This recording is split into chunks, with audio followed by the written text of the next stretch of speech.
And welcome back to The Verdict. Kent Myers and joined once again this week by Amir Farzana as a co-host. We're sure glad you would join us on The Verdict. We see new guests every week, and we think we bring interesting subjects to be discussed. Who do we have today, Amir? Well, today we have our Interim Commissioner of Health, Mr. Tom Bates. He has quite a bit on his plate, and we're going to be finding out about what he's going to do.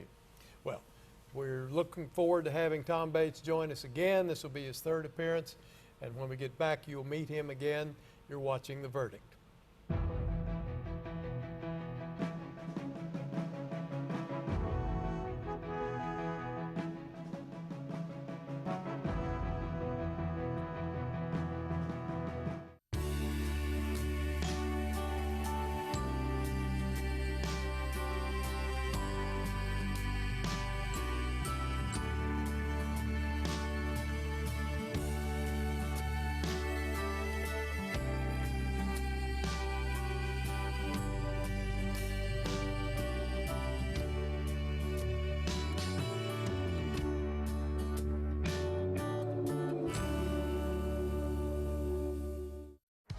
One of my first experiences working in TV, I was a production assistant. I was like, ask me to do anything and I'll do it. I'm just here to work hard. And so I think that eagerness goes a long way. My name is Ezekiel Walker. I am a TV producer in Los Angeles, and I am Chickasaw. As a kid, I saw the opportunity behind the lens to capture great stories. And I feel as though that's my purpose in life. And really close to my heart is the stories of my own people. There's a need to represent Native Americans and minorities in a genuine way. The Chickasaw Nation started with strong ancestors. It started with survivors. I have a responsibility to not let that be in vain, but to work hard and to keep moving forward and to keep conquering. See more stories about the Chickasaw people at profilesofanation.com.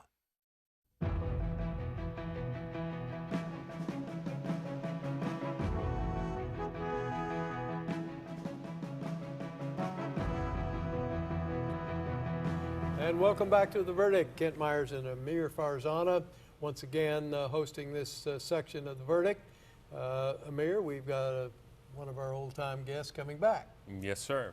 This is Tom Bates' third appearance on The Verdict. He is our Interim Commissioner of Health. He went to OCU for his undergrad and graduate degree. He got a law degree from the Oklahoma City University School of Law. He was with the AG's office, with the Attorney General's office for about 15 years. For the most recent years, he was the first assistant. And he also became the liaison to DHS and appointed by the governor, Ms. Mary Fallon. And at this point in time, he is our interim Commissioner of Health, and he was nominated in 2018, and we're going to be asking him about what he's going to do for us. Tom, welcome. Thank you, Ken. Glad to have you. It's really good to see you. You and I here. were having fun talking about our first experience knowing each other back about 20, 25 years ago. That's right. Dealing with the antitrust law. That's right. Since that time, you've been back on our show 3 times, each time wearing a different hat. This appearance is no different. The first time you were first assistant to Scott Pruitt, I think. That's right. Second time you were liaison to DHS. Special advisor to the governor. Yeah. Special advisor to Governor Fallon. For DHS. About DHS. And this time you are the Interim Commissioner of Health. Boy, you really jumped from one fire to another. Welcome back. I bet you're glad to come in and cool off. I am. Thanks for having me. Well, are you getting settled?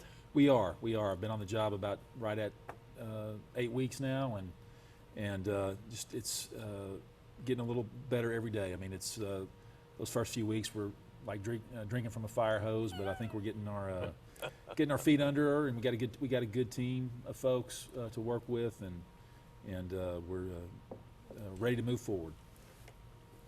Amir? Well, Tom, please tell us about the staffing and responsibilities of your staff and your department. Well, Amir, I don't think a lot of people realize that a well-functioning public health system should almost be invisible to the public, okay? And so at the health department, we have three primary divisions. We have our Protective Health Services division, which is responsible primarily for going out and doing all your consumer protection type work, inspecting nursing homes and long-term care facilities, restaurants and things like that to make sure that they're all complying with health codes, making sure that new hospital constructions comply with codes and things like that. And then you have your Office of State Epidemiologist, and that Dr. Christy Bradley is our state epidemiologist and does a fine job there, and they deal with all those things about tracking potential disease outbreaks and everything from chronic disease and things like that, immunization program.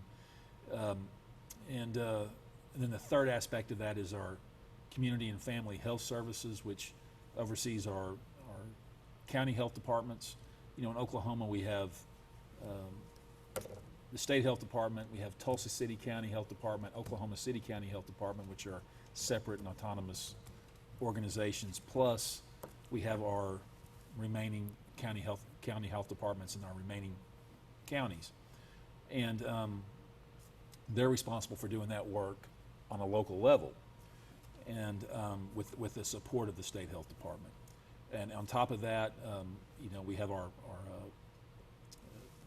a lot of people don't, it's easy to forget about, is our public health lab that is housed at the state health department, which oversees everything from, you know, confirms rabies cases to, you know, looks at really serious potential viruses that, you know, if a provider had a concern that someone had smallpox or Zika or something like that, that test would be taken, cultured, and then all that would be done at our state health lab. So we have a lot of great scientists and dedicated public servants in that area as well.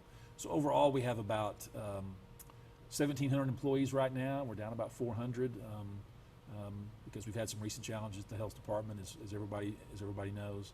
And so the ones that remain are pulling a lot of extra duty, and for that I'm very, very thankful. But it's like I said earlier, a lot of people just don't know what the health department does until they're there with it every day. And everything from making sure that, like I said, the restaurants that we eat at are safe, our sporting arenas are set up and run well enough so that there's no public health issues there. It's just the health department just touches almost every aspect of our life, and we don't realize it. Tom, I was interested in your description of the first department that you talked about as a quasi consumer protection department. Mm-hmm. I know when you and I first met a long time ago, you were head of consumer protection for the state of Oklahoma through the AG's office. That's correct. So you've kind of gone home in that regard. The responsibilities are different, Right. I guess. Right, but yeah, consumer protection is something that I've done for a long time, protecting the public, protecting consumers, making sure that, you know, back in those days it was prosecuting unfair and deceptive business practices.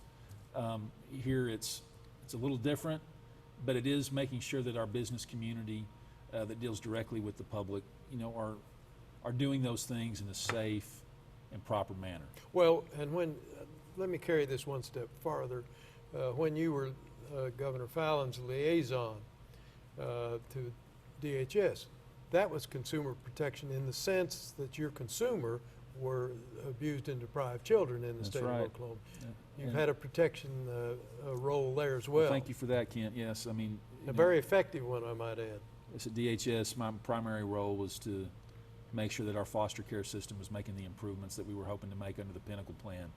That's an ongoing challenge that our state faces, and something that we'll continue to need to pay attention to. But yes, protecting the kids, especially those kids that were in state custody through no fault of their own, making sure that they're in safe places, safe foster homes, that our community shelters are safe as well. So, yeah, there's I guess that's a recurring theme throughout my time in state government. Well, I almost expected you to walk in a fireman's uniform, because it seems like when the fire gets the hottest, Tom Bates is the guy that is called upon to try to help.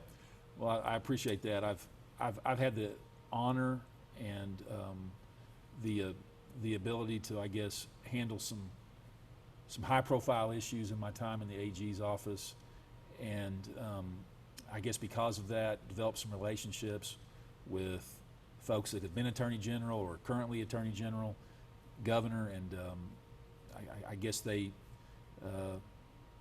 I hope that I have demonstrated an ability to go into a high-stress situation and perform at a good level, and because of that, I guess I keep getting called into these types of jobs. Well, So. you're one of the few guys I know of, maybe the only one.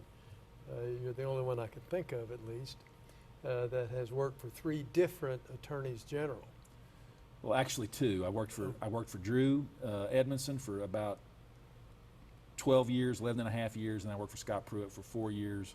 Oh, But- you but- left but- but- before Mike Hunter came in. Yes, but I am happy to say that I have General Hunter came after me as first assistant, and I got to work with him. I've worked with him closely on a number of different issues, and I'm honored to call him a friend and to be able to work with him on an ongoing basis. So. Let me change the focus now. You were talking about the Tulsa and Oklahoma County health departments, and then you mentioned that there are health departments in other counties. Are there health departments in the other 75 counties? Roughly 67, 68 counties have, others have their own health departments. Some are supported by ad valorem taxes, county millage dollars. Others are supported by sales taxes. But, so yes, those, there are some county health departments or some counties that are just so rural in nature that we have to support public health in those areas in a different manner. But that is a big focus, Kent, right now, again, because of some of our recent challenges with staffing, to make sure that those local county health departments have the staffing that they need to carry out those core public health functions. Thank you. We're going to have to take a break, but we'll be back in just a couple of minutes. We're visiting with Tom Bates, the Interim Commissioner of Health in the state of Oklahoma. Amir and I will bring you back here in about 2 minutes. You're watching The Verdict.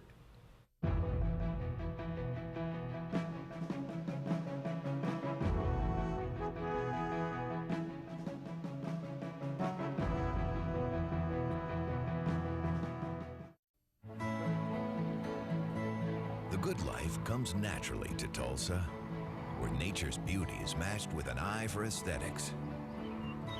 A legacy of neighborhoods graced with lawns and landscaping and handsome homes. A place that seems to have patented an ideal lifestyle. Bank First is loyal to the quality of life Tulsa assures its citizens, to the priority placed on education, culture, and growth. Loyal to builders who transform raw land into residential charm. Developers who see opportunity and add vitality to Tulsa's economy.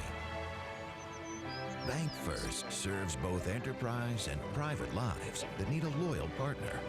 It's how we help nurture this city's very good life. Bank First. Loyal to Oklahoma. Loyal to you.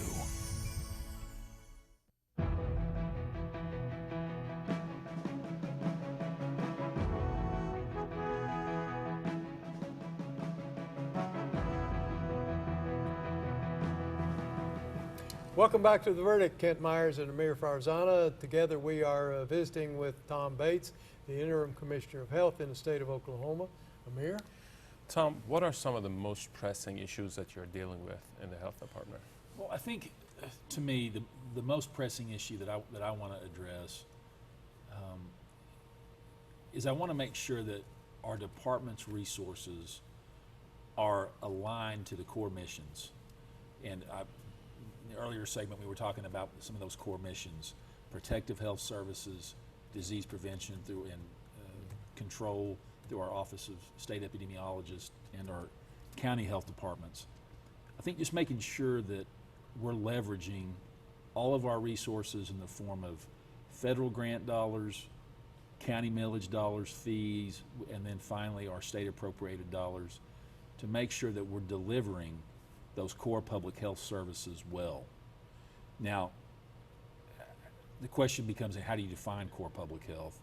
Well, we're all three lawyers, so I define core public health by going into the statute and says what I shall do at the health department. And then there are certain things that I may do at the health department. I want to make sure that we're doing the things that we shall do well and with excellence and as efficiently as possible. So again, that's kind of where we're focused right now. We're going through our budgeting process for the new fiscal year and just doing a really close self-examination of where we're spending our money and making sure that those core health services are getting taken care of first. And again, like I said, making sure specifically to the extent that we do more in areas such as wellness, that we're pushing those resources out to our county health departments so that they can impact it at the community level. I think one of the things we have to always be careful of in state government is you always have to ask, how is what you're doing impacting your mission at the field level? And it's tempting sometimes to think a lot of great thoughts and develop a lot of pretty reports at a state office somewhere, and we need to collect that data, but you have to demonstrate how you're getting it out into the field and actually moving a needle on something like obesity or diabetes at the community level. And those are the questions that I'm asking the staff at the state health department right now. Let me ask about how your department is organized. I know you're the interim commissioner. To whom do you report? Well, I report to a board, the State Board of Health, which consists of 9 people that are appointed and come from different regions of the state, appointed by the governor and confirmed by the Senate, and based on the governor gets the input of legislators based on the different regions. But as you know, that's because of some recent legislation that'll be changing. Starting with the next year, the State Board of Health will become advisory rather than a governing board, and the commissioner will be appointed directly by the governor. And so that's a change that's coming on the horizon for the department. How do you find, I know a lot of agencies of state government have been through trying times, and the health department's no exception. How do you find the morale of the folks with whom you're working? You know, I think, Kent, I'm glad you asked that, because I do want to say that there are just so many dedicated servants, public servants at the health department that are just doing the work, you know, whether it be at the state office or out in our counties on a daily basis. They're going out, they're making sure that people get their immunizations, they're making sure that TB tests are getting taken care of, and you know, people, you know, again, it's those, they work kind of in anonymity at times, but if they're not there, you have a collapse of civilization almost. I mean, these are the things that we expect in a civilized society. And so the people that are doing that work, their morale is really good. They're a little frustrated at some of the things that have happened recently, but they are dedicated to making sure that they're protecting our citizens. Are you getting around to meet some of those folks? You know, on my first day, I went through every floor at the health department, all 12 floors. It took me all day to do it. Met with every program leader and as much of their staff as possible. I've already been out to many of our counties this summer. I'll try to get to more of them. But yeah, I think it's important that we, especially right now, that people know that the commissioner wants to know what our employees have to say and get their ideas. I think, you know, one of the things in any business or any large organization, if you want to make a change, you got to know how that change impacts the people that are doing the work every day. Yeah. And I have also found over my time, whether it be at the AG's office, DHS, or now at the health department, your frontline staff that do the work, they often have innovative ideas that they would like to see brought into play, but they either for whatever reason feel that their voice won't be heard, or they haven't been allowed to do those things. And so I'm just trying to make sure that they know that I'm accessible and can bring those ideas to me. Let me switch focus just a bit. How do Oklahomans' general health stack up with other states? What's your assessment of how healthy are we? Well, I don't think it's any secret, Kent, that we have some work to do as a state to improve our overall public health. We actually in 2017 we actually moved up from 46 to 43rd on a lot of our health rankings. Actually, only Florida and Utah had a better increase or improvement in their rankings. But issues such as tobacco use, obesity, continue to drive so many of our other outcomes. Tobacco use and obesity, then you have issues like stroke, diabetes, heart disease, cancer. So many of those other things are driven by some of those two issues. So we still have quite a bit of work to do in that. We gather a lot of data at the health department, as I'm sure you know, and a lot of that data gathering is intended to inform our decision making to see how we do improve in these areas. But again, one of the things that I'm looking at is making sure all that data that we're gathering is actually being harnessed and put to good use, so that our healthcare professionals, like I said, I'm a lawyer, I'm not a doctor, yeah. But I do, as a lawyer, I understand what it means to work together and harness the know-how of a lot of professionals across different disciplines. So I want to make sure that we're getting that data into the hands of the professionals so that we can make the best decisions that we can. Tom, between the areas that need improvement, many of which you covered, which ones are you going to attack first and why? Well, again, going through our budget process, there's just a few things that I'm most concerned about. First of all, in our protective health services, making sure that we have a sufficient number of surveyors to get out and do our inspections at our hospitals and nursing homes and long-term care facilities. Again, that's a core public health mission, consumer protection issue, and frankly, it's an economic issue, because if you have a nursing home provider or a hospital that maybe has an issue that they've corrected, they got to be able to document that they've corrected it, and they can't do that until an inspector gets out there to do it. Sure. And so, their funding is then cut off from CMS and other places as well. So we got to get people out in the field so that those facilities can keep operating and keep serving the public. Tom, we've got to take a break. We've run out of time, but thank you so much. It's always good to see you, but thanks for coming back again and letting our viewers know what's going on out at your very important department. We wish you the best. Thank you, Kent. Good to be here. We've been visiting with Tom Bates, the Interim Commissioner of Health. After a short break, Amir and I will be right back. You're watching The Verdict.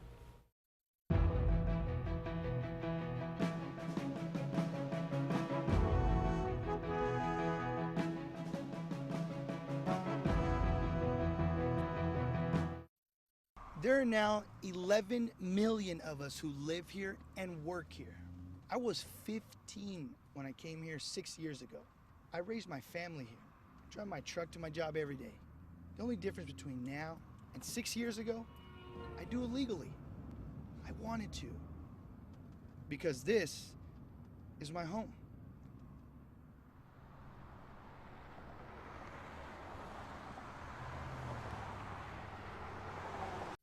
All children deserve a life of hope and love, but sometimes they experience a life of pain, neglect, and abuse. When that happens, each child deserves all the quality assistance and representation that can be offered in our legal system. For more information, call 23-CHILD. Oklahoma Lawyers for Children, helping to bring hope and love back to the lives of abused children. You will always be mom and dad to me. We are a very conservative family, and we believe in old-fashioned family values. We have a loving home there, and we love kids, and we have 5, 6 of our own. And but I had no idea we were going to go into adoption, but it's been very gratifying. You will always be mom and dad to me. The Journal-Record is pleased to be a sponsor of The Verdict. The Journal-Record, since 1903, the best source of Oklahoma business news and legal information.